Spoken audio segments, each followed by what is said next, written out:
Hello tout le monde, j'espère que vous allez bien. Moi ça va bien, on se retrouve aujourd'hui pour une vidéo budget.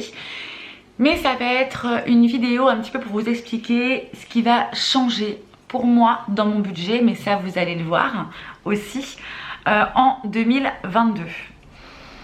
Déjà pour commencer, vous savez tous les mois je planifie en fin de compte mon budget mensuel. Et pour cela je le fais avec cette feuille. Voilà, où je vais pouvoir ajouter mes revenus, les enveloppes budgétaires, etc. Cette feuille, vous la connaissez. Si vous voulez voir un petit peu comment je m'organisais en tout cas, je vous laisserai cliquer sur le petit i qui sera juste ici. En fait, je trouve que cette feuille-là, elle est vraiment très bien pour pouvoir détailler. Dessus, je détaillais toutes mes dépenses fixes. EDF, mon loyer, enfin tout ce qui sortait de mon compte de façon mensuelle. Sauf que maintenant, je sais au global ce qui sort de mon compte mensuellement et je n'ai plus besoin d'établir mon budget aussi précisément en tout cas. Donc je vais faire le global.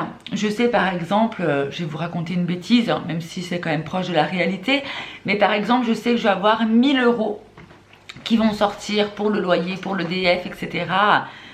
Tout ce qui est prélevé.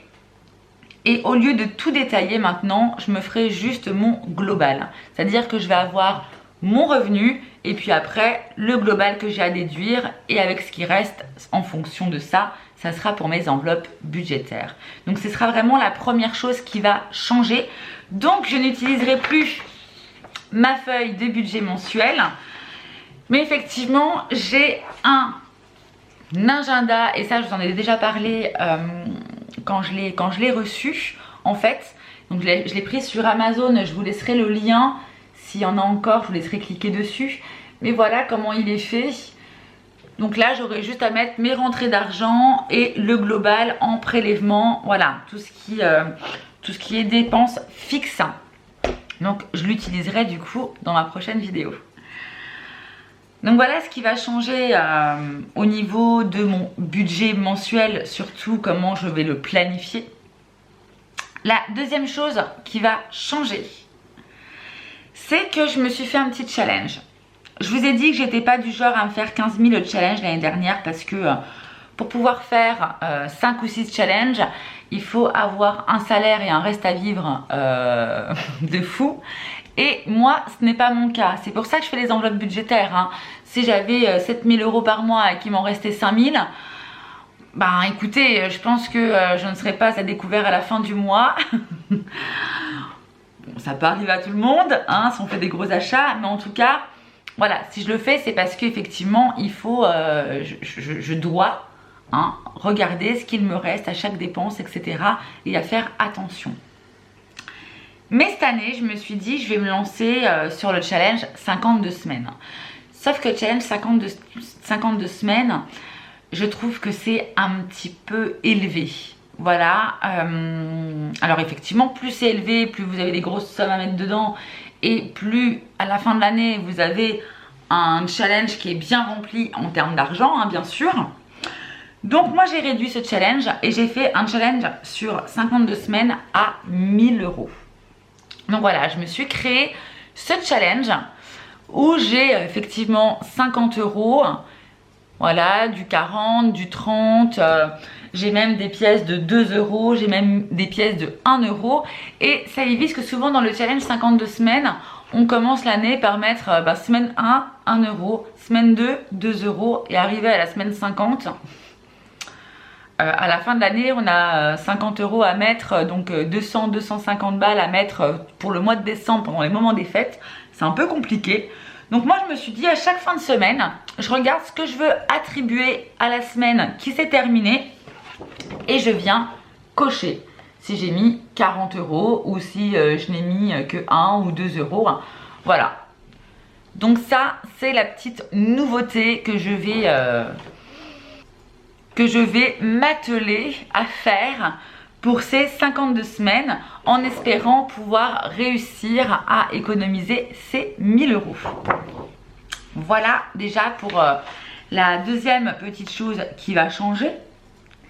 Et pour la troisième. Alors il faut savoir toujours, hein, je garde mon filofax et je garde mon petit classeur d'épargne. Alors moi je n'ai pas 15 millions de classeurs, même si je trouve que 2 c'est déjà beaucoup. Mais je garde ces 2 classeurs, moi ça me va très bien, j'ai pas besoin d'avoir...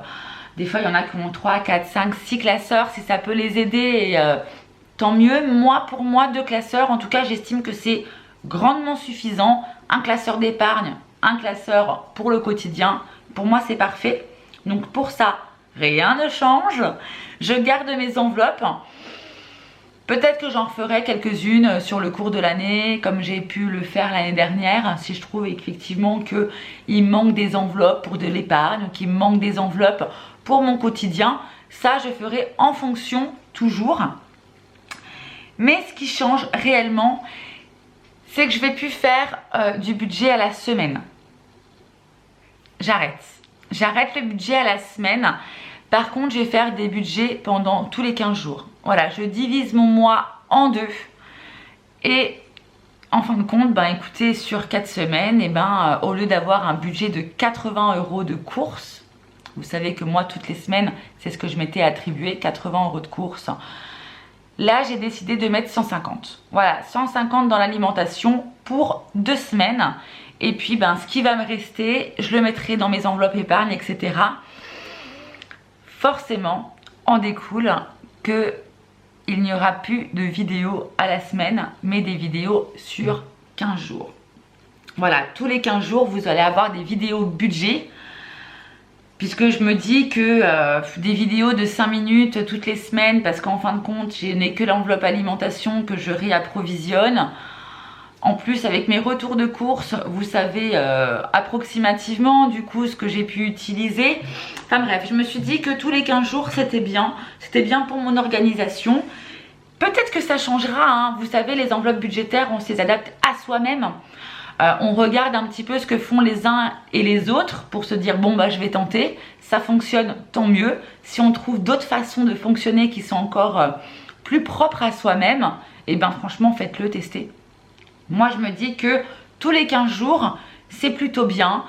2 fois par mois je vais à la banque retirer pour mes 15 jours et voilà, et je ferai ça, donc un roulement 15 jours sur 15 jours.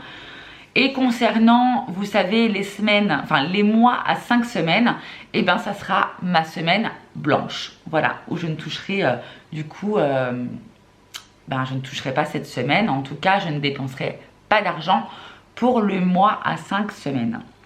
Donc voilà un petit peu ce qui va changer. Dites-moi si vous, au niveau des enveloppes budgétaires, quand vous avez commencé, est-ce que cette année vous avez décidé de changer un petit peu votre organisation? S'il y a des challenges que vous voulez arrêter ou continuer de faire. Il faut savoir que moi le défi 5 €, ça m'a quand même permis d'économiser plus de 300 € sur l'année. D'ailleurs je vous ai fait mon bilan, sur mon bilan annuel de l'année 2021. Si vous ne l'avez pas vu, hop, dans le petit i juste ici, où on fait un petit récapitulatif de tout ce qui a pu être épargné. Voilà, donc n'hésitez pas à me dire ce que vous allez garder, comment vous voulez vous fonctionner pour vos enveloppes budgétaires, ou si votre organisation actuelle, elle vous va très bien et que vous n'avez surtout pas envie de la changer. Donc voilà les amis, je vais tout de suite m'atteler à vous faire mon budget pour la semaine, la première semaine et la deuxième semaine du mois de janvier. Et puis après on se retrouvera tous les 15 jours avec le bilan du mois. Voilà, moi je vous fais plein de gros bisous. Je suis extrêmement contente de vous retrouver pour ces fameuses vidéos budgétaires, puisque le but c'est quand même de réussir à économiser de l'argent, mais aussi à se faire plaisir. C'est très important. Moi j'économise pas 10 000 € à l'année, puisque je ne pourrais pas me le permettre, mais au moins voilà, je garde en tête de me dire bon voilà, j'ai pas fait beaucoup de courses, ou je me suis pas vraiment fait plaisir, bon allez, là je peux me permettre. Et ça fait du bien d'avoir un peu de lâcher prise aussi, sans pour autant oublier, de ne pas oublier pardon, que pendant les coups durs, on a ces enveloppes qui nous aident grandement. Bref, allez, assez blablaté. Je vais finir mon café parce que sinon il va être froid. Je vous fais plein de gros bisous et je vous dis à très vite pour de prochaines vidéos. Ciao, ciao!